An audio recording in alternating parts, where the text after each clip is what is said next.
तर 12 जानेवारी 2024 पासून ते 15 दिवस आता हवामान कोरडं राहणार आहे. पाऊस काही येणार नाही, थंडीची लाट येणार आहे, म्हणून हे अंदाज लक्षात घ्यायचा. राज्यात एकंदरीत परिस्थिती बघितली तर राज्यामध्ये काय झालं, आता ह्या 8, 9, 10 तारखेला काही काही भागामध्ये पाऊस पडला आणि आता पाऊस पडल्याच्या नंतर सर्व शेतकऱ्याला सांगू इच्छितो का आता चण्याचं पीक आहे, कोणतं फुलावरलं जे पीक आहे, तर आता काय होतं आहे, पाऊस पडल्याच्या नंतर धुई येणार आहे. म्हणजे आता उद्याच्याला 12 जानेवारीला धुरळी येणार आहे, म्हणून हा अंदाज लक्षात घ्यायचा. आणि तुम्हाला एक सांगू इच्छितो की उद्याच्याला धुके येणार आहे. आता पाऊस काय आता उद्यापासून येणार नाही, म्हणून हे अंदाज लक्षात घ्यायचा. परत एक सांगू इच्छितो की 15 दिवस आता हवामान कोरडं राहणार आहे, म्हणून हे देखील अंदाज लक्षात घ्यायचा.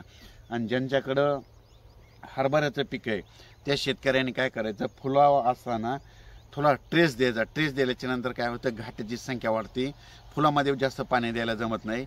आणि तुम्हाला एक सांगू इच्छितो, धुई आल्याच्या नंतर एक बुरशीनाशकाची आणि एक चांगल्या कीटकनाशकाची फवारणी करून घ्या. असं केल्याच्या नंतर तुमच्या हरभऱ्याला देखील उतार आहे. पण आता राज्यामध्ये 12 जानेवारीपासून ते 25 जानेवारीपर्यंत हवामान कोरडं राहणार आहे, पाऊस काही येणार नाही, म्हणून हा अंदाज लक्षात घ्यायचा.